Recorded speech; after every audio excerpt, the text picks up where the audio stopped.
Hello बच्चों, the Bihar teacher history maker मेरा mobile मेरी शिक्षा में आपका स्वागत है।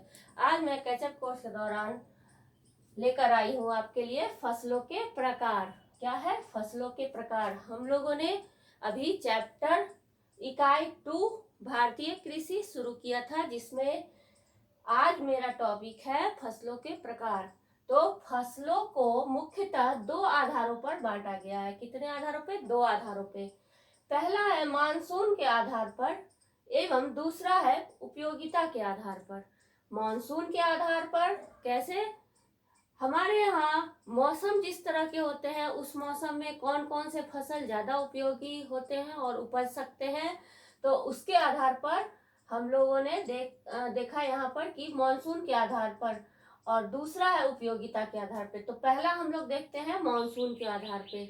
तो मानसून के आधार पर फसलों को तीन प्रकार दिया गया है, तीन भागों में बांटा गया है। पहला है खरीफ फसल, दूसरा है रबी फसल और तीसरा है जायद फसल। तो हम लोग एक एक करके इसके विषय में देखते हैं। पहला, खरीफ फसल। खरीफ फसल क्या होती है? मानसून के आते ही यानी कि जून जुलाई में बोए जाने वाली और अक्टूबर नवंबर में काटी जाने वाली फसलें खरीफ फसल कहलाती है। मानसून आने का मतलब क्या होता है? जब हमारे यहाँ बारिश शुरू होती है। तो बारिश कब शुरू होती है? जून जुलाई में। तो उस समय बोए जाने वाले फसल खरीफ फसल कहलाते हैं और ये फसल अक्टूबर से नवंबर में काट लिए जाते हैं। तो इसमें मुख्यतः कौन कौन से फसल आते हैं? धान, मक्का, जूट, मूंगफली इत्यादि इस समय उपजाए जाते हैं। तो खरीफ फसल आप लोगों ने देख लिया। अब दूसरा हम लोग देखते हैं रबी फसल। रबी फसल में क्या होता है?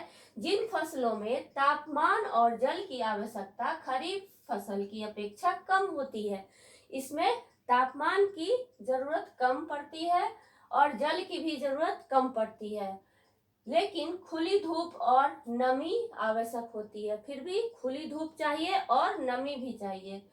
तो ये फसलें अक्टूबर नवंबर में बोई जाती है और मार्च अप्रैल में काट ली जाती है।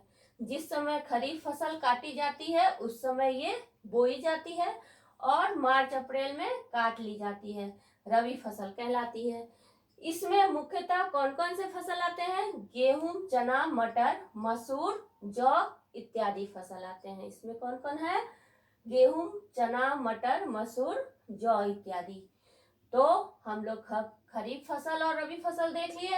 अब हम लोग देखते हैं जायद फसल। जायद फसल क्या है? जो फसलें कम समय में उपजती है, बहुत कम समय में ये उपजाया जा सकता है, जायद फसल कहलाती है। ये फसलें खरीफ और रबी फसलों के बीच यानी कि गर्मी के समय में बोई जाती है। जिस समय खरीफ फसल और रबी फसल के बीच का जो समय होता है उस समय ये फसलें उपजाई जाती है।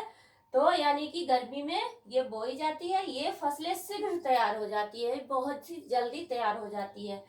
जिसमें मुख्यतः क्या है? खरबूज, ककड़ी, खीरा, सब्जियां इत्यादि आते हैं। तो इसमें क्या क्या आते हैं? तरबूज, ककड़ी, खीरा, सब्जियां। तो गर्मी में आप लोगों को मिलता होगा तरबूज, ककड़ी, खीरा, ये सब आप लोग खाते हैं ना। तो ये रबी फसल और खरीफ फसल के बीच में जायद फसल उपजती है। तो आज हम लोगों ने देखा फसलों के प्रकार। फसलों के प्रकार में मानसून के आधार पर हम लोग देख चुके। अब हम देखते हैं उपयोगिता के आधार पर। तो उपयोगिता के आधार पर देखते हैं अगले वीडियो में।